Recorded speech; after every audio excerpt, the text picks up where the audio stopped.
Hello दोस्तों, बहुत बहुत स्वागत है आपका स्टडी आईक्यू के यूट्यूब चैनल पर। This is your spectrum series, जहां पर हम मॉडर्न इंडियन हिस्ट्री को कवर कर रहे हैं। उम्मीद करता हूं कि आपने इस सीरीज़ का पहला लेक्चर देख लिया, इस सीरीज़ के ऑब्जेक्टिव और इसकी अप्रोच को भी आप समझ चुके हैं। और लास्ट लेक्चर में हमने एडवेंट ऑफ यूरोपियंस के टॉपिक को कवर किया था, जहां पर हमने देखा कि किस सीक्वेंस में अलग अलग यूरोपियन पावर्स भारत में आए और उनके भारत में आने के पीछे कुछ बहुत सारे कारण भी थे। उन्हीं कारणों के बेसिस पर हमने कुछ आपसे एमसीक्यू पूछे थे, जिनका आपने सही जवाब भी दिया था, बहुत अच्छा लगा। और आज एक लास्ट एमसीक्यू लास्ट लेक्चर में हमने छोड़ा था, वो आपके लिए होमवर्क था और आप में से ज़्यादातर स्टूडेंट्स ने उसको करेक्टली आंसर किया है। So that's really great. आज उस एमसीक्यू को डिस्कस करने से हम स्टार्ट करते हैं और उसके बाद देखेंगे कि पोर्चुगीज़ भारत में कैसे आए और उनके भारत आने से क्या क्या चेंजेस हमने यहाँ पर फील किए, और एग्जाम के पॉइंट ऑफ व्यू से कौन सी चीजें हमें पता होनी चाहिए related to their stay in India. और आपको प्रीवियस ईयर क्वेश्चंस भी मैं यहां पर आपको करवाऊंगा। तो let us start with the lecture. तो आपका क्वेश्चन था कि towards the end of 15th century, towards the end of 15th century मतलब 1490s के करीब, which of the following factors contributed to discovery of new trade routes to India and East Indies by European powers. ठीक है, तो याद रहे कि यहां पर देखिए, यहां पर जो है ना towards the towards the end of 15th century की बात की जा रही है। ठीक है, towards the end of 15th century का मतलब है कि 1490s, ठीक है, 1490s के करीब की यहां पर बात हो रही है। ठीक है, 1490s के करीब की बात हो रही है, towards the end of 15th century की बात हो रही है, मिड 15th सेंचुरी की बात नहीं होगी। तो बार बार जो मैं ये स्ट्रेस कर रहा हूं इस चीज को, तो उससे आपको पता लग गया होगा कि मैं 1453 की तो बात नहीं कर रहा, towards the end of 15th century में 1490s की बात आएगी। समझ में लग गई आपको ये चीज? कॉन्सिक्वेंटली हम अगर आंसर देखेंगे, अपना आइटम्स देखेंगे कि क्या क्या दे रखा है हमें टू सॉल्व दिस क्वेश्चन, तो इसमें पहली स्टेटमेंट कह रही है rise of nation states under strong monarchs. ठीक है, तो ये स्टेटमेंट बिल्कुल ट्रू है। यूरोप में बहुत सारे countries they were on their rise, और उनको राज करने वाले जो रूलर्स थे बहुत ही एम्बिशियस थे। ठीक है, और उनके पास पैसा भी आ रहा था, और उस मनी को, ठीक है, टैक्सेस के फॉर्म में पैसा आ रहा था क्योंकि प्रॉस्पेरिटी बढ़ रही थी। तो उस मनी को these kings, these monarchs were ready to invest and allow their adventurers to find new lands. ठीक है, इनको भी पता था कि जो देश न्यू लैंड ढूंढेगा उसको रॉ मटेरियल मिलेगा, उससे ट्रेड बढ़ेगा और वो अपना दबदबा यूरोप में कायम कर सकते हैं। तो इन स्ट्रॉन्ग मोनार्क्स ने, ठीक है, अपनी अपनी नेशन स्टेट्स को और ज्यादा बढ़ाने के लिए पुश दिया, उन्हें स्पॉन्सर किया उनकी फॉरेन ट्रिप्स को, एडवेंचर ट्रिप्स को, जिससे कि डायरेक्ट सी रूट भारत के लिए ये ढूंढ पाए। तो पहली आइटम तो हमारे आंसर में आनी चाहिए। सेकंड आइटम कह रही है कि capture of Constantinople by Ottoman Turks. Now the thing is कि ये गलत नहीं है। कॉन्स्टेंटिनोपल का जो कैप्चर किया था उसकी वजह से अरब मर्चेंट्स का इन्फ्लुएंस और ज्यादा बढ़ गया था, अरब की मोनोपोली काफी बढ़ गई थी मेडिटेरेनियन रीजन में। तो भारत से जो भी सामान रेड सी रूट, पर्शियन गल्फ से आता था, ठीक है, पर्टिकुलरली पर्शियन गल्फ से जो सामान आता था, तो वहां पर मेडिटेरेनियन सी में अगर जाना है उस सामान को, तो अरब्स का दबदबा कायम हो गया था, क्योंकि कॉन्स्टेंटिनोपल बहुत ही स्ट्रेटेजिकली लोकेटेड एक सिटी था। ठीक है, तो बात तो सही है, लेकिन यहां पर क्वेश्चन में एंड ऑफ 15th सेंचुरी पूछा गया है, तो आपको ये छोटी छोटी चीजों को ध्यान देना पड़ेगा if you want to crack UPSC exam. तो कॉन्सिक्वेंटली ये हमारे आंसर में नहीं आ सकता। इसके बाद थर्ड स्टेटमेंट कह रही है जील टू स्प्रेड क्रिश्चियनिटी। ठीक है, ये ट्रू है। इनमें से काफी कंट्रीज लाइक पोर्चुगल, वो 1498 में आए और उनके मन में क्रिश्चियनिटी को स्प्रेड करने का भी एक ऑब्जेक्टिव था, ये बिल्कुल ट्रू है। रेनेसॉ इन यूरोप, ठीक है, रेनेसॉ इन यूरोप, देखो इसमें ऐसा है कि वैसे तो हम कह सकते हैं कि यार ये तो late and of 15th century में तो कहाँ Renaissance of Europe, Renaissance of Europe तो बहुत पहले स्टार्ट हो गया था, लेकिन Renaissance of Europe 15th century में अपने शिखर तक पहुंचा था। और towards the end of 15th century जो यूरोप में रेनेसॉ मूवमेंट एक तरीके से आई थी, रेनेसॉ एक जो चेंज आया था, उसके इंपैक्ट को सबसे प्रोफाउंड तरीके से लेट 15th सेंचुरी में देखा जा सकता था। ठीक है, इवन इसके बाद भी रेनेसॉ का काफी सारा इंपैक्ट हम देखते हैं, जिसके चलते और साइंटिफिक डेवलपमेंट्स होनी स्टार्ट हो जाती हैं और ultimately we reach industrial revolution. ठीक है, तो ये हमारे आंसर में आएगा। ठीक है, फिफ्थ कह रहे हैं internal feuds of succession in Indian princely states, के भारत की प्रिंसली स्टेट्स थी, उनमें आपसी झगड़े थे, तो इस वजह से यूरोपियंस भारत में आ गए। देखो अभी तक वो भारत में आए नहीं है। ठीक है, सवाल है कि उनको किस रीजन से, मतलब किन चीजों ने उन्हें पुश किया to discover new trade routes. तो उनका मेन ऑब्जेक्टिव अभी धंधा करना था, वो अभी आए ही नहीं है, इसलिए उन्हें पता नहीं है कि भारत में इंटरनल डिस्प्यूट्स हैं भी या नहीं। ठीक है, एक बार आने के बाद जब वो पॉलिटिकल पावर लेना चाहेंगे तब जाके they will be interested in internal feuds of succession among Indian princely states. तो ये भी हमारे आंसर में नहीं आएगा। तो consequently 1 is correct, 3 is correct, 4 is correct. So our answer will be option A. ठीक है, ए जो है हमारा यहां पर क्या बन जाएगा, करेक्ट आंसर बन जाएगा। ठीक है, option A will be the correct answer. ठीक है, तो अगली डिस्कशन को अब हमने आपके साथ करना है और यहां पर पोर्चुगीज ने भारत में आकर क्या क्या जलवे दिखाए। ठीक है, और इनके जलवों को डिस्कस करते हुए हम काफी सारी इंपॉर्टेंट इंफॉर्मेशन को कवर करेंगे। बिफोर स्टार्टिंग टुडेज टॉपिक, एक डिस्क्लेमर सभी को देना चाहूंगा। देखो यार, इस बात को समझना कि हिस्ट्री को ना कवर करने का कोई अंत नहीं है। आप चाहो कितना भी पढ़ लो तब भी आपको हिस्ट्री में कुछ ना कुछ ऐसा फैक्ट, कुछ ना कुछ ऐसी इंफॉर्मेशन हमेशा रहेगी जो आप नहीं पता होगी आपको, है ना। तो हमें एक दायरा बनाना है। स्पेक्ट्रम जैसी बुक ने ये दायरा बड़े अच्छे से बना कर दिया हमें, राइट। और हमारा काम है कि उस दायरे के अंदर अंदर कुछ एडिशनल चीजें अगर हमें पता लगती हैं तो बढ़िया है, उसको हम सीखेंगे, उसको कवर करेंगे। ठीक है, बट एटलीस्ट उस दायरे के अंदर अंदर रह के हम अच्छे से उसको, कॉन्सेप्ट्स को और इंफॉर्मेशन को ब्रशअप करके रखें। ठीक है, अब पोर्चुगीज जो भारत में आए, इस कहानी की शुरुआत जो है 1498 से एक्चुअली स्टार्ट नहीं होती। ठीक है, यहां पर हम सबसे पहले इस टॉपिक के अंदर डिस्कस करेंगे कि वास्को ड गामा से पहले क्या किसी पुर्तगाली ने कोशिश की थी भारत में आने की। तो जवाब है यस। पुर्तगाली जो थे वो एक तरीके से उस तरह के एडवेंचरर्स थे जिन्होंने बाकी यूरोपियन पावर्स के कंपैरिजन में सबसे पहले कोशिशें शुरू कर दी थी। And it can be traced back to the mid 15th century period, जहां पर इनके प्रिंस थे, प्रिंस हेनरी। इनको नाव बनाने का और सी एक्सप्लोरेशन करने का इतना ज्यादा शौक था कि इनको हेनरी द नेविगेटर भी कहा जाता है। ठीक है, पीसीएस एग्जाम में ये बड़ा कॉमन सवाल कई बार पूछ लिया जाता है। आपका यूपी पीसीएस 27 अक्टूबर को होने वाला है, I have come to know. ठीक है, 27 अक्टूबर को आपका प्रीलिम्स होने वाला है। उससे पहले हम ये सीरीज कंप्लीट कर लेंगे ताकि मॉडर्न इंडिया में आपको कोई दिक्कत ना आए। ठीक है, तो प्रिंस हेनरी जो हैं वो मिड 15th सेंचुरी में इन्होंने ये सब चीजें शुरू कर दी थी। जो एक्सप्लोरेशन को लेकर इन्हें प्यार था उसकी वजह से इनको प्रिंस हेनरी द नेविगेटर ये भी कहा जाता था। He was also known as Prince Henry the Navigator. ठीक है, तो who was also known as navigator. ठीक है, ये कई बार बड़ा कॉमन सवाल पूछ लिया जाता है, सो ये चीज आपको पता रहनी चाहिए। इसके बाद इन्होंने काफी कोशिशें की थी, लेकिन अपने जीवन काल में ये कुछ अचीव कर नहीं पाए थे as far as direct sea route is concerned. ठीक है, तो इसके बाद एफर्ट्स जो थे वो जारी रहे और इसमें Bartholomew Dias he made a very significant attempt. ठीक है, इन्होंने बहुत तगड़ी अचीवमेंट एक की, क्योंकि ये पहले ऐसे यूरोपियन बने who reached इंडियन ओशन तक पहुंच गए वो। ठीक है, इंडियन ओशन में इनसे पहले भी कुछ यूरोपियन ट्रैवलर्स आ तो गए थे, लेकिन वो लैंड रूट से पहुंचे थे, पहले अटलांटिक से। ठीक है, यहां पर पोर्चुगल है, इधर अटलांटिक ओशन से, ठीक है, अफ्रीका की कोस्ट के साथ साथ चलते हुए यहां केप टाउन के पास इन्होंने अपना जहाज पार्क किया। जहाज पार्क क्या, इनको पार्क करना पड़ा क्योंकि इनका जहाज बहुत ज्यादा डिस्ट्रॉय सा हो गया था। ठीक है, Indian Ocean is considered to be the most turbulent water in the world. ठीक है, इंडियन ओशन में नेविगेशन करनी इतनी आसान नहीं है, अलग तरह के जहाज यहां पर बनाने पड़ते हैं, सीजनल रिवर्सल ऑफ विंड्स हो जाता है यहां पे।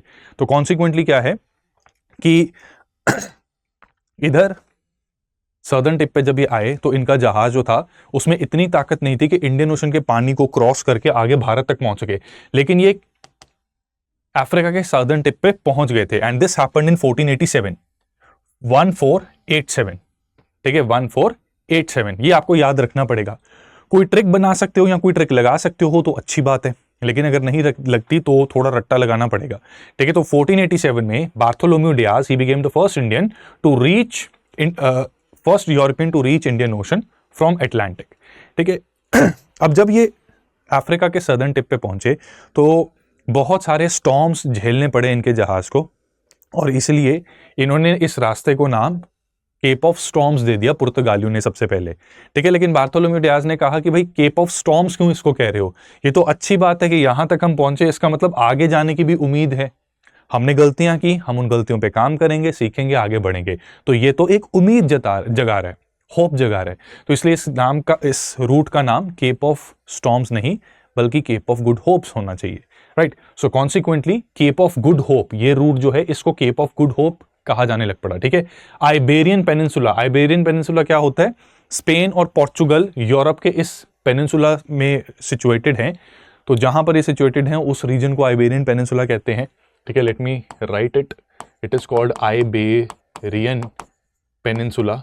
तो वहां से इन्होंने इंडियन ओशन का एक रूट ढूंढ लिया via Atlantic, became the first European to do so, and Cape of Good Hope इस रास्ते का नाम कहलाया गया। अब जो बातें इन्होंने सीखी, उन बातों को सीख कर वास्को ड गामा ने एक शिप बनाई और 1498 में इन्होंने फाइनली उस शिप का इस्तेमाल करते हुए अफ्रीका की सर्दर्न टिप के आगे अपनी जर्नी कंटिन्यू की, and he finally reached India, जहां पर वो कैलिकट में पहुंचे थे। आगे क्या हुआ इनके साथ, इसको भी थोड़ी देर में डिटेल में डिस्कस करेंगे, but as far as first European to reach India by sea इसकी बात है तो वो वास्को ड गामा थे। वास्को ड गामा जब इंडिया में आए तब इन्होंने काली मिर्च का व्यापार किया। ठीक है, इन्होंने भारत से काली मिर्च प्रोक्योर की और काली मिर्च को फिर डायरेक्ट ट्रेड के जरिए यूरोप में सेल किया, और यूरोप में काली मिर्च की इतनी डिमांड थी कि जितना पैसा इन्हें अपनी ट्रिप के ऊपर लगाना पड़ा, ठीक है, ये ट्रिप करनी इतनी आसान नहीं थी, कितने महीनों की जर्नी होती है, आपका क्रू पूरा साथ होता है, उनको जिंदा रखना है शिप्स में, सप्लाईज आपको रखनी पड़ेंगी, बीच बीच में रुकना भी पड़ता है, ठीक है, दोबारा न्यू सप्लाईज लेने के लिए, तो काफी पैसा खर्च होता है। शिप को बनाना अपने आप में एक बहुत बड़ा चैलेंज रहता है। तो जितना भी पैसा इन्होंने लगाया था उसके 60 गुना ज्यादा मुनाफा किया। सोचो 1 लाख रुपए आप कहीं पे इन्वेस्ट करो, 1 लाख भी छोड़ो, ठीक है, आप 100 रुपए कहीं पे इन्वेस्ट करो और बदले में 6,000 आपको मिल जाए। आप 6,000 इन्वेस्ट करो, बदले में आपको 3 लाख नहीं 36,000 आई थिंक, नहीं 6,000 इन्वेस्ट करो 3,60,000 मिल जाए, तो 60 टाइम इज लाइक दैट। ठीक है, 60 गुना का मतलब है कि 6,000 आपने डाले और 3,60,000 आपको मिल गए। ठीक है, so that is what we mean by 60,000। ठीक है, तो इस वजह से क्या है कि इसके बाद अलग अलग पुर्तगालियों ने भी कहा कि हम भी जाएंगे इंडिया के साथ डायरेक्ट ट्रेड करेंगे, और दूसरी यूरोपियन पावर्स भी इसलिए इंटरेस्टेड होना स्टार्ट हो गई, वो भी चाहते थे कि डायरेक्ट ट्रेड रूट मिल जाए। ठीक है, पर इन्होंने अभी कहा था कि हमें अभी नया नया मिला है, पहले हम इसका फायदा उठाएंगे, धीरे धीरे बाकी पावर्स अपने आप ढूंढ सकती हैं तो ढूंढ लें, कोई दिक्कत नहीं। ठीक है, तो इसके बाद पेड्रो अल्वारेज कैब्राल, ठीक है, ये भी एक सी एडवेंचरर थे। तो पेड्रो अल्वारेज कैब्राल, इन्होंने सन 1500 में एक और ट्रिप भारत में लगाई। ठीक है, एंड इनके अलग जलवे थे जिसकी वजह से इंडिया में पोर्चुगीज की इतनी अच्छी इमेज नहीं थी। ठीक है, तो पेड्रो अल्वारेज कैब्राल की पोर्चुगीज इन इंडिया के साथ क्या सिग्निफिकेंस है ये आपको भी थोड़ी देर में पता लग जाएगी, बट बाकी इसकी शक्ल याद रखना। ठीक है, शक्ल से काफी खूंखार सा प्राणी ये लगता है, राइट। तो ये सिचुएशन है जहां पर पोर्चुगीज भारत में आए। ठीक है, तो इसमें ना आपको अगर ईयर याद नहीं भी होते, देखो ईयर याद कर लेना, मैं आपको साफ साफ करवा देता हूं।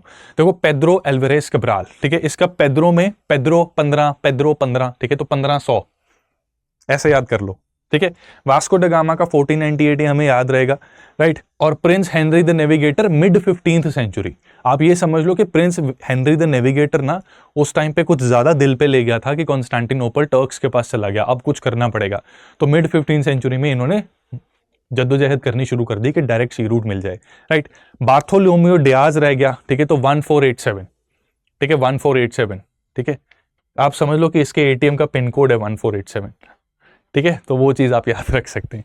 ठीक है, 1487 इस तरह से, ठीक है, तो 1487, ठीक है, यहां पर इन्होंने इंडियन ओशन तक पहुंच गए, राइट। अब क्रोनोलॉजी ज्यादा इंपॉर्टेंट रहेगी। क्रोनोलॉजी मेरे हिसाब से आपको उसमें भी दिक्कत नहीं आनी चाहिए, बट अगर याद करने में दिक्कत आती है तो you have to do PhD to become a very important person. ठीक है, तो पीएचडी क्या है? प्रिंस हेनरी, ठीक है, PH is Prince Henry, D stands for Dias, कौन सा Dias? Bartholomew Dias. To become very important person का जो वी है वो वास्को है, और पी जो है वो पेड्रो है, ठीक है, अल्वारेज कैब्राल। ठीक है, बड़ी गंदी सी निमोनिक है, बट ऐसी चीजें ही याद रहती हैं दोस्तों हमें, तो इसको हम यूटिलाइज करेंगे।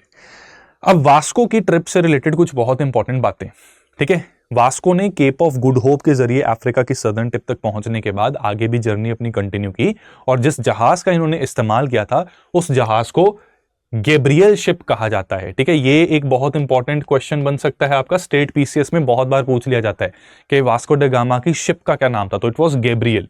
ठीक है, गैब्रियल शिप में इन्हें अब्दुल माजिद मिले थे एक। ठीक है, गुजरात में ना ऐसा होता था कि अरब मर्चेंट्स जो है ना, राइट, तो इनका तो व्यापार चलता रहता था, और इस्लाम में ऐसा कुछ, वो भी ऐसा विश्वास नहीं है कि समुद्र क्रॉस करोगे, वाटर बॉडी क्रॉस करोगे ऐसे तो you will lose your cast, ठीक है, ऐसा कुछ दिक्कत नहीं थी। तो अब्दुल माजिद जो थे वो बाकी अरब मर्चेंट्स की भी शिप को कई बार नेविगेट करते थे भारत के पश्चिमी बंदरगाह से पर्शियन गल्फ तक लेके जाने के लिए, ठीक है। बाई चांस इनकी मुलाकात किसी तरह वास्को ड गामा के साथ हो गई और वास्को ने इनके साथ सेटिंग कर ली कि भाई केप ऑफ गुड होप तक देखो हम पहुंच गए हैं, अब इसके आगे हमें आपकी हेल्प चाहिए, प्लीज हेल्प अस, ठीक है। तो ये इस जहाज के कैप्टन की तरह इन्होंने काम किया, ठीक है। मेन स्पॉन्सर, ठीक है, एक तरीके से मेन स्पॉन्सर तो किंग मैनुअल थे, बट उनकी बात अभी करते हैं। वास्को ड गामा ओवरऑल समझ लो हेड था, लेकिन कैप्टन अब्दुल माजिद थे, ठीक है। तो Gabriel ship, Abdul Majid the captain, ठीक है। अब मैंने आपको बताया कि there was a presence of strong monarchs in Europe. Europe में स्ट्रॉन्ग मोनार्क्स हुआ करते थे और वो ही इन सी एडवेंचरर्स को स्पॉन्सर किया करते थे ताकि वो इतनी महंगी और इतनी कैपिटल इंटेंसिव ट्रिप्स को अंडरटेक कर सकें। अब वास्को ड गामा भी इतना अमीर तो नहीं होगा कि वो इतना सारा खर्चा वो सारा खुद ही कर ले, बहुत रईस पैदा होना पड़ता है, ठीक है। ठीक ठाक रईस था वो, लेकिन सरकार के सपोर्ट के बिना ये सब करना बहुत मुश्किल था। ऊपर से इन लोगों को ये भी पता था कि देखो जहां भी हम जा रहे हैं that is not our land, ठीक है। हमारे पापा ने नहीं जायदाद में हमारा नाम कर दिया था, ठीक है। तो इसलिए क्या होगा कि फॉरेन पावर होगी, उस फॉरेन पावर जब वहां पहुंचेंगे, फॉरेन पावर कुछ भी कर सकती है, it might be friendly, it might wage a war against you. तो वहां पर आपको बताना पड़ेगा कि हमें किसने भेजा है, हमारे राजा ये हैं, हम कोई आपका नुकसान नहीं करना चाहते, हम आपकी काली मिर्च खाते हैं, काली मिर्च हमें बहुत पसंद है, प्लीज दे दो थोड़ी सी, ठीक है। ऐसे बात करनी है। तो किंग मैनुअल ने कहा जब जाएगा ना, देख बात सुन वास्को, इधर आ, जब जाएगा ना तो कैलिकट में तेरे को समुद्री मिलेगा, उसको बोलना कि भाई मुझे ना मैनुअल 1 ने भेजा है, और तेरी सेटिंग हो जाएगी, ठीक है। इस तरह की सिचुएशन वहां पर रही होगी, ठीक है। तो पुर्तगाल के राजा जो थे, जब वास्को ड गामा ने ये ट्रिप अंडरटेक की, तो वो राजा थे किंग मैनुअल 1, ठीक है। आप ये समझ लो, इसको याद रखना है, इसके लिए भी ट्रिक चाहिए। आप बस ये समझ लो कि जो गैब्रियल शिप थी, ठीक है, गैब्रियल शिप जो थी वास्को ड गामा की, वो मैनुअल गेयर वाली थी, ठीक है। इसलिए राजा मैनुअल, किंग मैनुअल 1। ये बहुत सिली कनेक्शन है दोस्तों, वेरी सिली, इनका सिर पैर कुछ होता नहीं है, बट ट्रस्ट मी जब हमें फैक्ट्स को याद करना पड़ता है तो ऐसी चीजें काम आ जाती हैं, ठीक है। तो राजा थे किंग मैनुअल 1, इनकी पेट्रोनेज के अंदर वास्को ड गामा ने 1498 में अपनी शिप गैब्रियल में केप ऑफ गुड होप से ट्रैवल करते हुए आगे कैलिकट तक इस जहाज को पहुंचाया with the help of captain Abdul Majid, जो कि इस शिप के कैप्टन थे, ठीक है। और उसने प्रॉफिट इतना किया कि जो इसकी पूरी ट्रिप के 60 गुना ज्यादा वैल्यू रखता था। अब इसके बाद देखो क्या हुआ। इसके बाद ऐसा हुआ कि जब ये कैलिकट पहुंचा, ठीक है, तो ये जो अंकल दिख रहे हैं यहाँ पे, जो बहुत ही कंफर्टेबल अपनी थ्रोन पे बैठे हुए हैं, and he is like swag है हमारा, राइट, ये है समूत्री, ठीक है, he is Samoothiri. Samoothiri is not a name of person. बहुत से लोगों को लगता है कि समूत्री या जैमोरिन जो है वो नेम ऑफ पर्सन है, इट्स एक्चुअली अ टाइटल, ठीक है, दिस इज अ टाइटल। समूत्री जो है इट्स अ टाइटल। अब जैसे अलेक्जेंडर ने कहा कि भाई माय नेम इज अलेक्जेंडर, आप लोगों से बोला ही नहीं गया अलेक्जेंडर, आपने उसको सिकंदर बना दिया। तो यूरोपियंस भी टाइम टू टाइम बदला लेते रहते हैं इस बात का, हमारा नाम नहीं ना प्रोनाउंस करते, ठीक है, तो इसलिए हम भी आपका नाम ठीक से प्रोनाउंस नहीं करेंगे। तो इसलिए चंद्रगुप्त को उन्होंने चैंड्रोकॉप्टस बना दिया, ठीक है, या सैंड्रोकॉप्टस बना दिया, और समूत्री बोला ही नहीं गया इनसे। समूत्री को ये जैमोरिन जैमोरिन जैमोरिन बोली जा रहे हैं, ठीक है। तो Zamorin actually mean Samoothiri, it's one and the same thing, ठीक है। तो ये दोनों ही चीजें क्या हैं, दे आर टाइटल, ठीक है, इट्स द टाइटल, राइट, ये टाइटल है। जो इनका एक्चुअल नाम था राजा साहब का कैलिकट के, ठीक है, ये थे मन्ना विक्रमा राजा, ठीक है, मन्ना विक्रमन राजा, ये इनका एक्चुअल नाम था, ठीक है। इनको मन कुरुसी के नाम से भी जाना जाता था, ठीक है, मन्ना विक्रमन राजा, ठीक है, ये इनका ओरिजिनल नाम था, राइट। अब पुर्तगाल में आके इन्होंने राजा से बात की, ठीक है, ट्रेड किया, ठीक है, यहाँ पर ट्रेड वगैरह हुआ, काली मिर्च खरीदी, 60 गुना प्रॉफिट में, सब बढ़िया हो गया, ठीक है, सब खुश हैं, वास्को बहुत खुश है, रास्ता मिल गया, यूरोपियंस भी खुश हैं, एटलीस्ट पुर्तगाली तो बहुत खुश हैं कि हमें डायरेक्ट ट्रेड रूट मिल गया, बता देंगे बाकियों के भी, पर अभी हम पहले मुनाफा कर लें, ठीक है। अब जब ट्रेड की बात आती है ना, तो जो 60 गुना मुनाफा इन्हें हुआ, इनके मन में लालच आ गया, पुर्तगालियों के मन में। इन्होंने कहा कि यार अब क्या होता है कि हमें अगर भारत से काली मिर्च का व्यापार करना पड़ता है तो हमें शिप लेके जानी पड़ेगी, शिप लेके जाने के बाद हमें वहां पर मर्चेंट से ही डील करना पड़ता है, जो हमें काली मिर्च देते हैं उस काली मिर्च को हम लादते हैं और फिर यहाँ पर लेके आते हैं। अगर हम किसी तरह से गोडाउन बना लें भारत में ही, अगर भारत में ही हम गोदाम बनाकर रख लें, उस गोदाम में हम एक जगह इकट्ठा करके रखेंगे, और सिर्फ काली मिर्ची क्यों रखें? भारत में तो बहुत सी चीज़ों की, यूरोप में बहुत सी चीज़ों की डिमांड है जो भारत से आती हैं।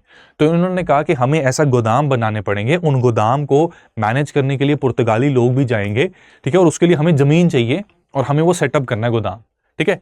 अब फैक्ट्री देखो, इंडस्ट्रियल रेवोल्यूशन के बाद जो फैक्ट्री, जिस चीज़ को आप जानते हो ना, जहां पर जैसे टेक्सटाइल की फैक्ट्री अगर आपने कभी देखी हो, ठीक है, जैसे हमारी एम्ब्रॉयडरी की एक फैक्ट्री है, ठीक है, तो उसमें क्या है, मशीन ऐसे कट कट कट कट, ये इस तरह से कट कट कट, ये टेक्सटाइल की एम्ब्रॉयडरी बनाती रहती है, ठीक है, केपी सिस्टम उसको बेसिकली कहते हैं, ठीक है। तो उस तरह का केपी मशीन होती है, तो कट कट कट कट करके बेसिकली सीएनसी मशीन है वो, ठीक है, सीएनसी मशीन है, ऑटोमेटेड सी होती है, कंप्यूटर में आप डिजाइन डालते हो और वो टिक टिक टिक टिक करके लंबे लंबे फैब्रिक्स के ऊपर बहुत सुंदर सुंदर इंट्रिकेट डिजाइन बना लेती है।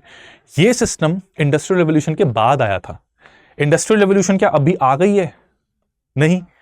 कमेंट सेक्शन में मुझे बताओ, इंडस्ट्रियल रेवोल्यूशन कब से, किस टाइम पीरियड को इंडस्ट्रियल रेवोल्यूशन वाला टाइम पीरियड कहते हैं? ये आज का आपका पहला क्वेश्चन है, इसे आप कमेंट सेक्शन में बताओगे। तो इंडस्ट्रियल रेवोल्यूशन से पहले factory was not the conventional area जहां पर मशीन्स लगी होती थी और मास प्रोडक्शन होती थी। फैक्ट्रीज वर द एरियाज जहां पर गोडाउन्स का काम करती थी, बेसिकली ये जहां पर मटेरियल को एक्यूमुलेट किया जाता था, जहां से फिर ये मर्चेंट्स आगे ये मटेरियल को अपने बंदरगाह से जहाज पर लाद लेते थे और फिर यूरोप लेके चले जाते थे, ठीक है। तो फैक्ट्री इनको सेटअप करनी थी। अब पोर्चुगीज की पहली फैक्ट्री इंडिया में कौन सी थी, इसको लेकर बहुत बड़ा स्यापा डला हुआ है, ठीक है। कई बुक्स में कुछ लिखा है, कई बुक्स में कुछ और लिखा है। इसको वंस एंड फॉर ऑल इस आर्ग्यूमेंट को यहां पर रिजॉल्व करते हैं आज। देखो, जो पोर्चुगीज की पहली फैक्ट्री थी, ठीक है, पहली फैक्ट्री जो बनी थी वो एक्चुअली 1500 एडी में बनी थी, लेकिन इस 1500 एडी वाली फैक्ट्री को अमरीश पुरी ने बनाया था, ठीक है। अमरीश पुरी कौन था? ये अमरीश पुरी थे पेड्रो एल्वारेज कैब्राल, ठीक है। इनकी शक्ल जूम करूं क्या? जूम होगा? नहीं होगा, नहीं होगा, ठीक है, तो कोई बात नहीं, आप पीडीएफ में इसको जूम कर लेना, जो मैं आपको टेलीग्राम पर CS लाइव ग्रुप पर दूंगा। अच्छा, बाय द वे, ये पीडीएफ आपके काफी काम आ जाएंगे, ठीक है। तो पीडीएफ लेने के लिए you can just search CS live group, CSLIVE, ठीक है, ये CS लाइव ग्रुप है। तो यहां पर आप टेलीग्राम से इसको डाउनलोड कर सकते हो, ठीक है। ये CS लाइव ग्रुप है, ये इसका लिंक है t.me स्पेस ये t.me चंदन लर्निंग, t.me/चंदन लर्निंग, CS लाइव ग्रुप, ठीक है। चंद्रमुख नहीं, सूरजमुखी बनी होगी, और यहां पर आपको मैं पीडीएफ अटैच कर दूंगा। अब वापस चलते हैं अपनी डिस्कशन के ऊपर। तो ये जो पेड्रो एल्वारेज कैब्राल है, ठीक है, दिस पेड्रो एल्वारेज कैब्राल, इन्होंने 1500 एडी में ना एक फैक्ट्री लेने की परमिशन एक्चुअली हासिल कर ली थी, और इन्होंने फैक्ट्री बना भी दी थी। कहां पर? कैलिकट में। कैलिकट में पुर्तगालियों ने अपनी पहली फैक्ट्री बना दी थी। लेकिन पेड्रो कैब्राल जो था ना, ये बड़ा इनटॉलरेंट किस्म का आदमी था, घमंडी था, और क्रिश्चियनिटी को स्प्रेड तो करना ही चाहता था, उल्टा अरब मर्चेंट से कुछ ज्यादा ही नफरत करता था। तो इनके और अरब मर्चेंट्स के बीच में ना एक बार एक बहस हो गई, ठीक है। उस बहस के चलते पेड्रो ने क्या किया? पेड्रो ने अरब मर्चेंट्स की 10 शिप्स को कैप्चर कर लिया, ठीक है, कब्जा कर लिया, और 600 अरब्स का मसैकर कर दिया, ठीक है। इसके चलते कैब्राल के साथ अरब मर्चेंट्स की इतनी अच्छी नहीं बनती थी, ठीक है। और अरब मर्चेंट्स क्योंकि उनके व्यापार से काफी सारा टैक्स वो पे करते थे, तो राजा के लिए भी वो लोग इंपॉर्टेंट हुआ करते थे, ठीक है। यहां पर तो एक ही पुर्तगाली अभी आए हैं, 1498 में आए हैं, 1500 में दोबारा आए हैं, ठीक है। तो इस वजह से क्या है कि राजा के सामने, जैमुरिन या सिमूतरी के सामने अरब मर्चेंट्स का से ज्यादा चलता था। तो इस वजह से क्या है कि इन्हें इतना विश्वास से जीत नहीं पाए, ठीक है। तो फैक्ट्री बनी थी, लेकिन 1525 एडी में समूथरी ने कहा कि भाई नहीं, तुम ये फैक्ट्री तो हटाओ। कैब्राल की फैक्ट्री को उन्होंने हटवा दिया। ऐसा नहीं कि पुर्तगालियों की और फैक्ट्री नहीं थी, और फैक्ट्रियां बन गई थी, लेकिन 1525 तक ही ये फैक्ट्री चल पाई, ठीक है। तो फर्स्ट फैक्ट्री कैलिकट में 1500 एडी में पेड्रो एल्वारेज कैब्राल ने सेटअप करने में हेल्प की थी, ठीक है। बट उसकी बनी नहीं, तो 1525 में फैक्ट्री तहस नहस हो गई। इसलिए कई बुक्स में कोचीन में कह दिया जाता है कि पुर्तगालियों की पहली फैक्ट्री थी, ठीक है। बट 1500 एडी में हम कैलिकट में मानते हैं कि पुर्तगालियों ने पहली फैक्ट्री वहां बनाई थी, ठीक है। बट वो इतनी स्ट्रॉन्ग सॉलिड थी नहीं, तो स्ट्रॉन्ग सॉलिड का क्या मतलब, 1525 में खत्म हो गई, बंद हो गई, तो इसलिए जो बची थी उसको हम मानते हैं, ठीक है। But for all practical purpose Calicut should be your answer, अगर क्वेश्चन में पूछ लिया जाता है, सेकेंड पोर्चुगीज फैक्ट्री ये वास्को ड गामा ने सेटअप करने में हेल्प की थी। वास्को ड गामा दोबारा आए थे भारत में, ठीक है, और उसके बाद इनके 2-3 चक्कर लगे थे भारत में। तो 1503 में इन्होंने कोचिन में, ठीक है, ये फैक्ट्री सेटअप की। और थर्ड पोर्चुगीज फैक्ट्री कन्नूर में हुई थी, ठीक है, 1505 में, राइट। अगर आप भारत का मैप देखोगे तो केरला जो है, केरला में नॉर्दर्न पार्ट में कन्नूर और कैलिकट मौजूद है और सेंट्रल पार्ट के पास कोचिन मौजूद है। तो ये इनकी आप रफली लोकेशन देख सकते हैं, ठीक है। कन्नूर में कब आई थी? 1505 में, ठीक है, 1505 में कन्नूर में आई थी। कोचिन में 1503, ठीक है, और कैलिकट में क्या है? 1500, ठीक है, दिस इज इन कैलिकट, ठीक है। अब ट्रेड चल रहा है, सब कुछ सही चल रहा है, मुनाफा होता जा रहा है पुर्तगालियों का, सब बढ़िया चल रहा है। लेकिन इन्हें धीरे धीरे रियलाइज हुआ कि यार देखो, हम फैक्ट्री सेटअप कर रहे हैं, फैक्ट्री में हम अपना बहुत कीमती सामान रख रहे हैं क्योंकि यूरोप में उसकी बहुत वैल्यू है। उस कीमती सामान के लिए हमें कुछ लोग रखने पड़ रहे हैं, ठीक है, जो ध्यान रखेंगे उसका, अकाउंट्स मैनेज करेंगे, शीटें मैनेज करेंगे, एटसेट्रा एटसेट्रा, राइट। तो इससे क्या है कि इन्होंने फैक्ट्री जो है, ठीक है, अपने स्टाफ के लिए क्वार्टर्स भी यहाँ पास में ही बनाने स्टार्ट कर दिए, ठीक है, अपने स्टाफ के लिए क्वार्टर्स पास में बनाने स्टार्ट कर दिए। और फिर उन्होंने कहा कि यार ये हम एक फॉरेन लैंड में यहाँ पर हम बस गए हैं, तो कल को क्या पता कुछ भी हो जाए तो हमें प्रोटेक्टेड रखना चाहिए। तो इसलिए इन्होंने कहा कि इसकी फोर्टिफिकेशन करनी स्टार्ट कर दो। और इस लैंड में क्या है कि अब इस लैंड में हमें अपनी मैनेजमेंट करनी है, तो अब वो अपने एडमिनिस्ट्रेटिव सिस्टम के हिसाब से हम करेंगे, ठीक है। तो एडमिनिस्ट्रेशन की ज़रूरत महसूस होना स्टार्ट हो गई। And at the same time इन्हें यह महसूस हुआ कि धीरे धीरे अगर हमारे पास ज़्यादा लैंड आना स्टार्ट हो गया हमारे एरिया के अंडर, तो वहाँ पर फिर क्या चीज़ कल्टिवेट होगी और उसको कितने दाम पर हमें प्रोक्योर करना है, तो वो भी हम गवर्न करना शुरू कर देंगे, ठीक है। तो हमें टेरिटरी चाहिए अब, राइट। तो इसलिए इन्होंने एस्टाडो द इंडिया को सेटअप किया and this was set up in around 1503 to 1505 के बीच में। ये ढांचा एस्टाडो द इंडिया का बनना शुरू हो गया। एस्टाडो द इंडिया का ट्रांसलेशन अगर हम करें, ठीक है, ये पुर्तगाली भाषा में ये बोलते हैं इन्हें, अगर इसकी ट्रांसलेशन करें इंग्लिश तो ये है Portuguese administration in India. Portuguese administration in India जो था, ये एक एडमिनिस्ट्रेटिव सिस्टम था जिससे कि पुर्तगाली अपने इंटरेस्ट भारत में सिक्योर करके रखना चाहते थे। इस सिस्टम के बनने से पुर्तगालियों की असली इंटेंशन समझ में लग गई कि ये लोग सिर्फ मसाले का ट्रेड करने नहीं आए, ये सिर्फ काली मिर्च लेने नहीं आए, इनके मन ही काले हैं, क्योंकि ये एक गवर्निंग बॉडी बनाना चाहते हैं जिसके जरिए ये भारत में अपने मंसूबे को कामयाब करना चाहते हैं। मंसूबा क्या है कि क्रिश्चियनिटी स्प्रेड करनी है and at the same time Bharat में अपनी प्रेजेंस स्ट्रॉन्ग करनी है, ठीक है।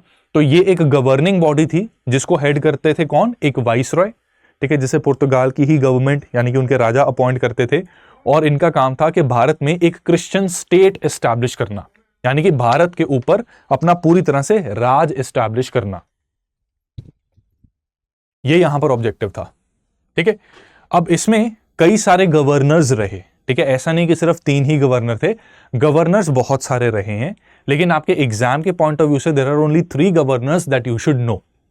और भी बहुत से हैं, उस पर सवाल पूछने को पूछा भी जा सकता है, पर यार बात वही है कि कितना करोगे, ठीक है, इसका कोई अंत नहीं है। फिर हम क्या है कि फिर हम पोर्चुगल हिस्ट्री को पढ़ना स्टार्ट कर देंगे, ठीक है। बट हमारा सिलेबस तो फ्रीडम स्ट्रगल है।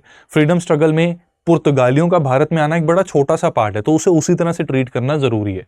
तो पुर्तगालियों के 3 गवर्नर्स थे जो सबसे इंपॉर्टेंट है, ठीक है। सबसे पहले थे फ्रांसिस्को दी अल्मीडा, 1505 से 1509 तक इन्होंने गवर्नरशिप संभाली एस्टाडो द इंडिया की। इसके बाद थे अल्फांसो अल्बुकर्क, ये 1509 से लेकर 1515 तक रहे। और उसके बाद नीनो दा कूना 1529 से 1538 तक, ठीक है। आगे भी रहे थे पोर्चुगीज, ऐसा नहीं है कि बहुत जल्दी छोड़ गए थे भारत को। They were the first ones to come to India and the last ones to leave.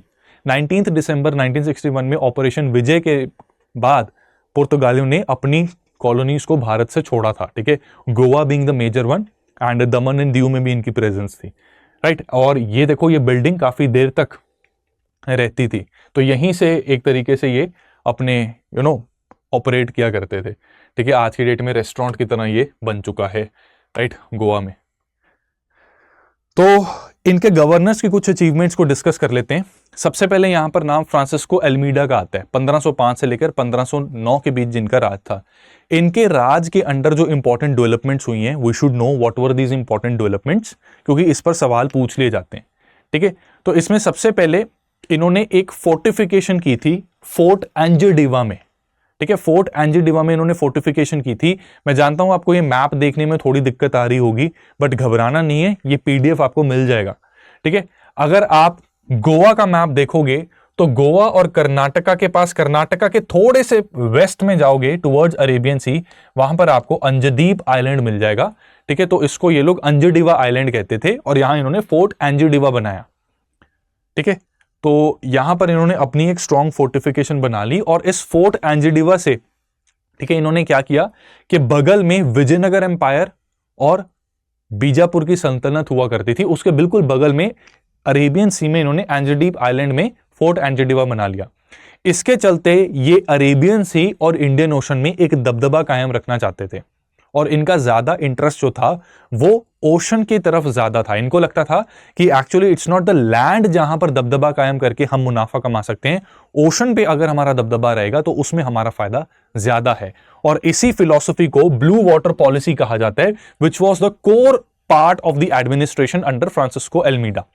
Blue water policy का मतलब है कि ये इंडियन ओशन में सुपरमेसी बनाना चाहते हैं and ocean supremacy is more important to them in comparison to land. Land में ज्यादा से ज्यादा टेरिटरीज अभी लेना नहीं चाहते, ओशन इनके लिए ज्यादा इंपॉर्टेंट है। लैंड में टेरिटरी चाहिए लेकिन प्राइमेसी ओशन की इनके लिए ज्यादा है।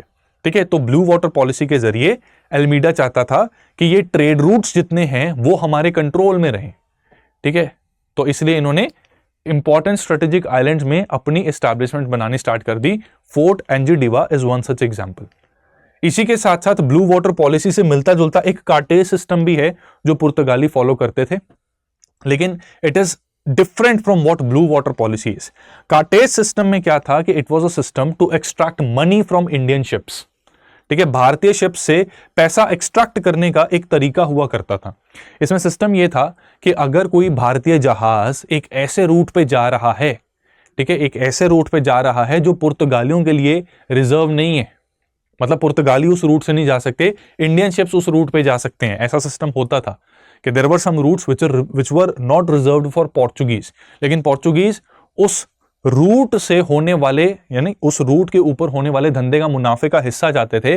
तो ये क्या करते थे कि अपनी प्रेजेंस बना के रखी, ठीक है, अपनी प्रेजेंस बना के रखी और प्रेजेंस बनाते हुए क्या किया कि अगर कोई ऐसा इंडियन जहाज मिल गया जो एक अलग रूट पे जा रहा है और वहां से पुर्तगाली नहीं जा सकते, मुनाफा नहीं कर सकते, तो इन्होंने कहा कि ऐसे जहाज को अगर जाना है तो इन्हें एक पास खरीदना पड़ेगा from the governor of Estado da India. तो इस तरीके से जो धंधा हो रहा है उस रूट के ऊपर उसका मुनाफा क्लेम करने की कोशिश ये करते थे। ठीक है, ये वसूली करने वाली बात हो जाती है। अगर कोई नहीं खरीदेगा ये पास तो ये क्या करेंगे, शिप जब्त कर लेंगे और फिर शिप के अंदर का मटेरियल भी इनका है। ठीक है, तो इनको बेचारों को पायरेसी में और जेन्युइन ट्रेड में फर्क कम ही समझ लगता था और इसी वजह से ये हमारे लोकल राजाओं के और हमारे मर्चेंट्स की नजरों में भी बहुत ज्यादा गिर जाते थे। ठीक है, तो एल्मीडा के राज के साथ ये चीज एसोसिएटेड है। एल्बुकर्क की बात करते हैं, Alfonso Albuquerque. Alfonso Albuquerque actually one of the greatest governors माने जाते हैं जो पुर्तगालियों के हैं। ठीक है, पोर्चुगीज के one of the greatest governor इन्हें माना जाता है। इन्होंने अपने हेडक्वार्टर्स को बनाया कोचिन में। ठीक है, कोचिन में इन्होंने अपने हेडक्वार्टर्स एस्टैब्लिश किए और दियो को इन्होंने कैप्चर कर लिया, यानी कि अब पुर्तगालियों की एक तरीके से टेरिटोरियल एक्सपेंशन हो रही है विद इन इंडिया। पहले तो फैक्ट्रीज ही थी सिर्फ। ठीक है, अंजदीप आइलैंड में इन्होंने फोर्टिफिकेशन करके वहां पर अपनी एक एस्टैब्लिशमेंट बना ली, लेकिन अब भारत के अलग अलग हिस्सों में इनकी टेरिटरी बन रही है। जैसे दियो को बहादुर शाह थे, ठीक है, बहादुर शाह, ये बहादुर शाह जफर नहीं है, ठीक है, he is not Bahadur Shah Zafar. ठीक है, ये एक लोकल राजा थे गुजरात के, इनसे इन्होंने दियू को कैप्चर कर लिया और गोवा को 1510 में इन्होंने आदिल शाहीज ऑफ बीजापुर, ठीक है, बीजापुर स्टेट हुआ करती थी मिडिवल इंडिया में, आप इसको पढ़ते हो डिटेल में। ठीक है, तो आदिल शाहियों का राज होता था, वहां से इन्होंने गोवा को कैप्चर कर लिया इन 1510। ठीक है, इसके बाद इन रीजन्स को जहां पर इन्होंने कैप्चर किया, इन्होंने को कंसोलिडेट भी किया, इंटीग्रेट किया विद द पोर्चुगीज एडमिनिस्ट्रेशन।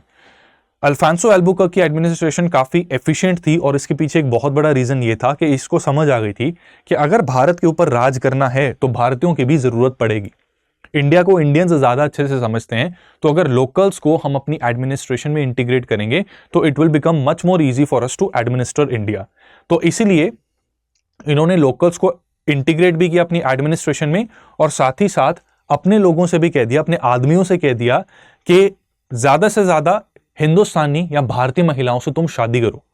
इसके पीछे मंशा ये थी कि ऐसी शादी से होने वाला जो बच्चा है वो क्रिश्चियनिटी को फॉलो करेगा, क्योंकि पापा उसके क्रिश्चियन है, ठीक है। और एक new race of Anglo Indians हम यहाँ पे स्टार्ट करना चाहते हैं, ताकि हमारी आबादी यहाँ पर एक तरीके से बन जाए, बढ़ जाए, और हम लोग यहाँ पर काफी सिक्योरली बस जाए, ठीक है। इसी के चलते अब इनके लड़कों को क्या था, लड़कियां भाव देती नहीं थी, ठीक है। और कोई भी फैमिली ऐसा, मतलब ऑब्वियसली बात है कि फॉरेनर्स हैं, आज की डेट में भी कलेश हो जाते हैं, तलवारें निकल जाती हैं शादी के नाम पर, ठीक है। लेकिन यहाँ पर तो और भी ज्यादा कंजर्वेटिव सोसाइटी हुआ करती होगी, ठीक है। तो ये कहते थे कि हमारे साथ भाई women, Indian women are not ready to marry us and their families are not ready to marry us because they take the decisions for the women. तो इन्होंने कहा कि अच्छा, तो इनको पता लगा कि सती सिस्टम फॉलो होता है, जिसमें क्या है कि अगर किसी लड़की का हस्बैंड की डेथ हो जाती है तो उसको भी उस हस्बैंड की डेथ के साथ उसको भी जला दिया जाता है जिंदा, ऑन पायर ऑफ फायर। तो इन्होंने कहा कि सती को हमारे एरिया में जितना हमारा एरिया है इसमें मैं सती को कर रहा हूं बैन, ऐसी लड़की को मरने की जरूरत नहीं है, हमारे लड़के गबरू जवान इनके साथ शादी करो, बच्चे पैदा करो, वो बच्चे फिर एंग्लो इंडियंस बनेंगे, क्रिश्चियनिटी को फॉलो करेंगे, आप भी क्रिश्चियनिटी में आ जाओ। इस तरह का रिलीजन क्या फॉलो कर रहे हो जो आपको जिंदा जला रहा है, ऐसा था। इनके क्रिश्चियन मिशनरीज ने भी बहुत ज्यादा हिंदुइज्म के अगेंस्ट और इवन इस्लाम के अगेंस्ट काफी सारा प्रोपेगेंडा किया था, ठीक है। तो इन्होंने सती को अबॉलिश कर दिया। So the first European who abolished Sati in India, it was not William Bentinck, ठीक है, इट वाज अल्फांसो अल्बुकर्क। 1515 में इन्होंने जितने भी एरिया थे इनके कंट्रोल के अंदर, पूरे भारत में नहीं, जितने एरियाज इनके कंट्रोल में आते थे, ठीक है, ऑब्वियसली पूरे भारत में सिक्का थोड़ी ना चलता है इनका, जितने एरिया इनके पास है वहां पर सती को बैन कर दिया। 1515 में ये डेवलपमेंट हुई, ठीक है। इसके बाद नीनो दा कूना आता है, 1529 से 1538 तक इनका राज चला था। इनके साथ एसोसिएटेड डेवलपमेंट एक ही है, इन्होंने कोचीन से गोवा में हेडक्वार्टर शिफ्ट कर दिए, जो कि फिर ऑफिशियल कैपिटल बन गई पुर्तगालियों की भारत में, ठीक है। गोवा को कैप्चर कब किया था? 1510 में। किसने? अल्फांसो अल्बुकर्क ने, from who? Adil Shahis of Bijapur, ठीक है। और इसको हेडक्वार्टर बना दिया नीनो दा कूना ने। नाम इसका गाली जैसा लगता है बट ऐसा है नहीं, ठीक है। नीनो दा कूना, इन्होंने गोवा को ऑफिशियल हेडक्वार्टर बना लिया। गोवा के पॉइंट ऑफ व्यू से ये बहुत इंपॉर्टेंट है दोस्तों, ठीक है। गोवा जो है हमारे एग्जाम के पॉइंट ऑफ व्यू से बहुत इंपॉर्टेंट है, क्योंकि ये कैपिटल बन गई थी। तो capture 1510 from Adil shahi of Bijapur Albuquerque ने किया, एंड कैपिटल इसको नीनो दा कूना ने बना लिया, ठीक है। तो ये चीजें यहां पर हुई। अब पुर्तगालियों के डिक्लाइन को जरा डिस्कस करते हैं, ठीक है। फटाफट से मैं डिस्कस करूंगा। पोर्चुगीज जो थे ना, इन्होंने व्यापार वगैरह किया, कुछ अपनी एस्टैब्लिशमेंट्स भी बना ली, लेकिन ये सुप्रीम पावर नहीं बन पाए। और हम जानते हैं कि ब्रिटिश सुप्रीम पावर बन पाए थे। इसके पीछे कई सारे रीजन है। There is an interplay of multiple factors and this is how we can summarise these factors, ठीक है। इसमें एक बहुत बड़ा कारण यह था कि पुर्तगालियों में, पोर्चुगल में एरिस्टोक्रेसी की डोमिनेंस हुआ करती थी। एरिस्टोक्रेसी का मतलब होता है जो लैंडेड क्लास है, जमींदार लोग जो हैं, उनकी डोमिनेंस थी, मर्चेंट्स, व्यापारियों की नहीं थी। लैंडेड क्लास जो पोर्चुगल में थी ना, उसको क्या था कि हमारी जमीनें हमारे पास रहे, जमीन की उपज ग्रो होती रहे, या जो सर्फ्स यानी कि किसान वहां पे काम कर रहे हैं उनसे हम मैक्सिमम रेंट वसूलते रहे, बस उतने में हम खुश हैं। अगर मर्चेंट्स की डोमिनेंस होती पोर्चुगल में, तो क्या होना था? मर्चेंट्स ने गवर्नमेंट के ऊपर प्रेशर डालना था कि हमें आप पावर्स दीजिए, जिससे कि भारत में हम अपना परचम लहरा सकें और भारत में जो समृद्धि है, जो रिसोर्सेज हैं, उसको एक्सप्लॉइट करके अपने देश को और ऊंचा बना सकें। लेकिन ऐसी क्लास कोई थी नहीं, अरिस्टोक्रेसी की डोमिनेंस थी, इसलिए पोर्चुगीज में वो ट्रेड एक्सपेंशन की जील ही मौजूद नहीं थी। इंग्लैंड में ऑन दी अदर हैंड उल्टा था। इंग्लैंड में अरिस्टोक्रेसी थी तो वहां भी, लेकिन मर्चेंट्स की अच्छी खासी डोमिनेंस थी सोसाइटी में। इसी वजह से उनकी रानी ने एक चार्टर के जरिए ईस्ट इंडिया कंपनी को काफी सारे अधिकार दिए कि आप जंग छेड़ सकते हैं, और भी बहुत सी पावर्स थी उनमें, ठीक है। तो क्योंकि सेम चीज यहां नहीं थी, इसलिए पोर्चुगीज के डिक्लाइन का ये एक कारण बना। करप्शन और माल प्रैक्टिसेस काफी होती थी। पुर्तगालियों के एडमिनिस्ट्रेशन में भी करप्शन थी और माल प्रैक्टिसेस भी काफी होती थी, ठीक है। शिप्स को जला दिया, पायरेसी कर दी, ये कार्टेज सिस्टम भी माल प्रैक्टिस में ही आता है। इस वजह से काफी अनपॉपुलर थे, ठीक है, और लोकल्स की हेल्प इनको नहीं मिलती थी। इवन लोकल राज रजवाड़े जो थे वो भी इनको शक की निगाह से देखते थे। अंग्रेज उल्टा बहुत ज्यादा चाटुकार हुआ करते थे। अंग्रेजों को चाटुकारिता करनी बहुत अच्छे से आती थी, तो उन्हें पता था कि जब तक हम अपनी ऐसी हैसियत नहीं बना लेते जिसमें हमारी बहुत ज्यादा अहमियत है और हम बहुत स्ट्रांग हो जाते हैं, तब तक चाटुकारिता करते रहो, ट्रेड में मुनाफा कमाते रहो। इनको ये सब आता नहीं था, तो इसलिए ऑलरेडी हमारे रूलर्स सस्पिशियस थे, इसलिए ये ग्रो ही नहीं हो पाए। इन्होंने अपने लिए वो स्पेस ही क्रिएट नहीं की जिसमें ये ग्रो हो सकते थे। इसके बाद ये इनटॉलरेंट भी थे। क्रिश्चियनिटी स्प्रेड करने के चक्कर में इतना ज्यादा उल्टा सीधा बोल देते थे धर्म को कि आज की डेट में भी देखो धर्म के नाम पर तलवारें निकल आती हैं, उस टाइम पर तो गर्दनें कट जाती हैं, है ना। तो इस वजह से भी इनका डिक्लाइन हुआ।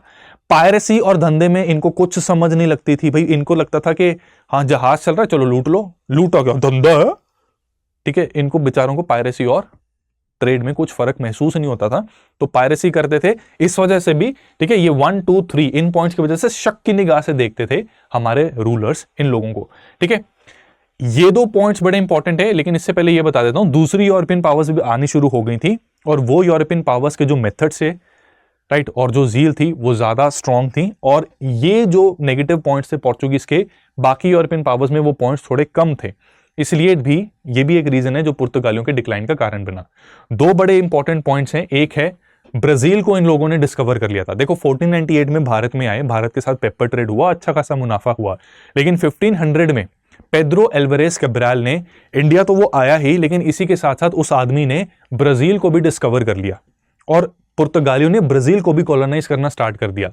जब ब्राजील में वो गए तो उनको पता लगा कि अनलाइक इंडिया, जहां पर फुल फ्लेज एक किंगडम्स बने हुए हैं, राइट, मुगल सल्तनत बेसिकली चल रही थी, एंड लोकल रूलर्स भी थे, मौजूद थे वहां पे, ठीक है। Mughal system of administration largely follow हो रहा था, और उनकी आर्मी है, वहां पर हम कब्जा नहीं कर सकते। ब्राजील जाकर इनको पता लगा कि ये तो ट्राइबल्स हैं, छोटे छोटे तीर कमान पकड़ के बैठे हुए हैं, हमारे पास गन पाउडर है, कुछ भी कर सकते हैं।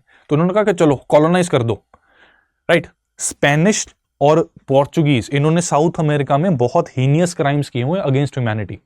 स्पेनियर्ड्स ने तो अमेरिकन कॉलोनीज में उनको हथियाने के लिए, नेटिव इंडिजिनस पॉपुलेशन को खत्म करने के लिए डिजीजेस तक इंट्रोड्यूस कर रखी हैं, मलेरिया एंड इन्फ्लुएंजा, जिससे हजार लाखों की गिनती में ये ट्राइबल्स मर गए थे। और it was much easy for Portuguese to colonise Brazil. और कॉलोनी बनाने से क्या होता है कि you are basically exploiting the resources of that particular area, of that particular country, and making your own country rich, ठीक है। तो ब्राजील इस पॉइंट ऑफ व्यू से पोर्चुगीज के लिए ज्यादा इंपॉर्टेंट बन गया, तो इंडिया पर इनका उतना ध्यान गया ही नहीं, क्योंकि ब्राजील को कॉलोनाइज करना ज्यादा आसान था, इसलिए इंडिया पर उतनी अटेंशन ही नहीं गई। मोर ओवर ब्राजील एरिया वगैरह में भी ज्यादा है, ठीक है, ये भी इसका एक रीजन है, ठीक है। तो इस वजह से भी पोर्चुगीज भारत में उतना ग्रो हो नहीं पाए। स्पेन के साथ जो मर्जर है, ठीक है, दिस इज अनदर रीजन, ठीक है। इसमें क्या हुआ था कि 1578 में पुर्तगाल के राजा हुआ करते थे किंग सेबेस्टियन। किंग सेबेस्टियन की मोरक्कन्स एंड टर्क्स के साथ लड़ाई चल रही थी, जिसमें मोरक्कन्स ने किंग सेबेस्टियन को मार दिया। अब ये जो किस्सा बता रहा हूं ना, ये सारा का सारा रटने की जरूरत नहीं है, आपकी सिर्फ कहानी के तौर पे आपको बता रहा हूं ताकि कनेक्शन समझ लग जाए। किंग सेबेस्टियन की 1578 में डेथ हो गई, और उसके बाद उनको सक्सीड किया इनके चाचा किंग हेनरी ने। किंग हेनरी वैसे ही इनका जानवान थे नहीं इनमें, और इनका कोई उत्तराधिकारी भी नहीं था, ठीक है, जिसको वे सौंप सकें गद्दी। 2 साल बाद इनकी भी डेथ हो जाती है चाचा की। तो यहां पर वॉर ऑफ सक्सेशन शुरू हो जाती है इन पोर्चुगीज, ठीक है। अब यहां पर स्पेन के प्रिंस थे, ठीक है, स्पेन के राजा थे king Philip II, king Philip the second, ठीक है। किंग फिलिप द सेकेंड जो हैं वो स्पेन के राजा थे, और वो क्या थे, अपनी मदर से वो पुर्तगाल की ब्लड लाइन के साथ कहीं ना कहीं रिलेटेड थे, ठीक है।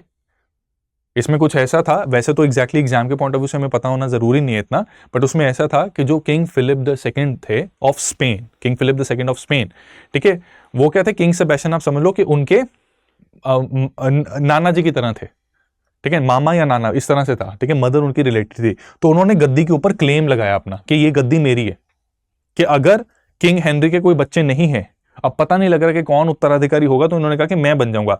और इनको चैलेंज करने के लिए एक और इनका रिश्तेदार एंथनी था, इन्होंने कहा कि नहीं गद्दी मेरी है। एंथनी पोर्चुगीज के थे। दोनों में युद्ध हुआ, किंग फिलिप द सेकंड जीत गए। 1581 में इनकी ताजपोशी हो गई। तो ये जो 1 2 3 होता है ना, इसमें ऐसा होता है कि किंग फिलिप जो है, इनके कोई बाप दादा भी थे, उनका नाम भी फिलिप था, इनका नाम भी फिलिप रख दिया, तो ये इसलिए फिलिप द सेकंड हो गए, ठीक है। जैसे अगर मान लो देयर इज समवन, आपने एनिमल मूवी देखी है ना, ठीक है, बस उसी तरह का हिसाब है, राइट। तो ये king Philip the second of Spain पुर्तगाल के किंग फिलिप द फर्स्ट बन गए, क्योंकि पुर्तगाल में आज तक किसी राजा का नाम फिलिप नहीं था, तो ये राजा बने, तो किंग फिलिप द फर्स्ट वहां के बन गए, इसलिए इनको किंग फिलिप द सेकंड, इनको ऐसे लिखते हैं king Philip the 2,1, which means कि पुर्तगाल भी इनके अंडर आ गया था, तो वहां के ये राजा बन गए थे, ठीक है। तो बेसिकली क्या था कि आइबेरियन पेनिनसुला के दो कंट्री से दोनों मर्ज हो गए। अब स्पेन की ज्यादातर कॉलोनीज जो हैं वो साउथ अमेरिका में थी, ब्राजील वाली कॉलोनी भी अब इनके पास आ गई इनडायरेक्टली, ठीक है, पुर्तगाल को डायरेक्टली अंडर आ गई क्योंकि पुर्तगाल को इन्होंने कैप्चर कर लिया है। तो उस लिहाज से साउथ अमेरिका इनके लिए ज्यादा इंपॉर्टेंट हो गया। This was another reason why they could not flourish much. And most importantly जब बाकी यूरोपियन पावर्स आई, ठीक है, तो ब्रिटिश के साथ झड़प हुई इनकी in battle of Swally Hole. इसको मैं कल या परसों कवर करूंगा, ठीक है, battle of Swally whole.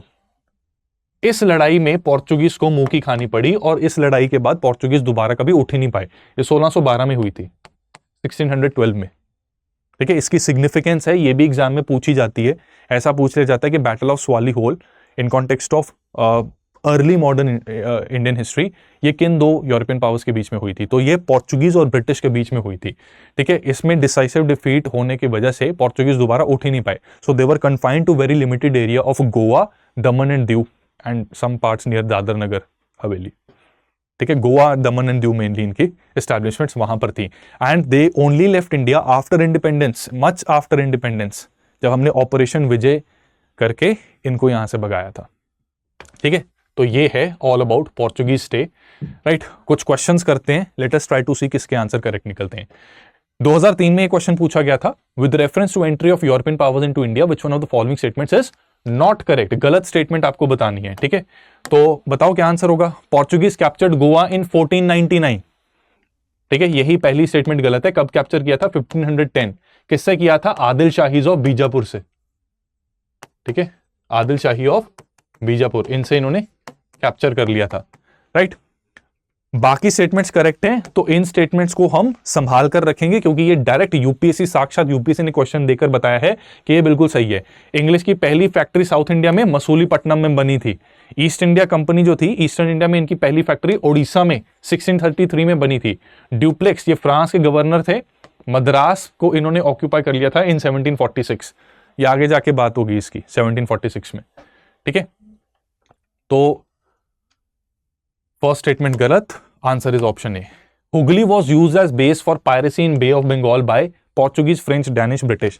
Piracy करने की बीमारी इन्हीं लोगों की थी, तो आंसर हमारा पोर्चुगीज है, ठीक है। और कॉमन सेंस से भी दोस्तों ये क्वेश्चन आप सॉल्व कर सकते हो। सेकंड क्वेश्चन हंस से हम सॉल्व कर सकते हैं।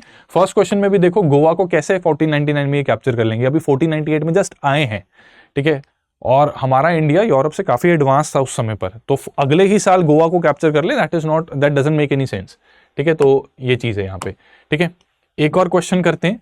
Vasco da Gama was the first European to reach Indian ocean from Atlantic, ठीक है। एंड सेकंड सेट में कह रही है कि Vasco da Gama was first European to reach India by sea, ठीक है। Vasco da Gama first European to reach Indian ocean from Atlantic, ये क्या है? ये फॉल्स है। कौन था? बार्थोलोम्यू डियाज, ठीक है, Bartholomew Dias. He was the first European जो इंडियन ओशन अटलांटिक से पहुंच गया था। कब पहुंचा था? 1487, 1487 में। Vasco da Gama was the first European to reach India by sea, ये ट्रू है। सेकंड स्टेटमेंट ट्रू है। क्या पूछा इसने? करेक्ट पूछा है। आंसर क्या बन जाएगा?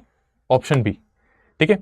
Consider the following Europeans who made efforts to reach India via sea, तो आपको अरेंज करना है इन करेक्ट क्रोनोलॉजिकल ऑर्डर।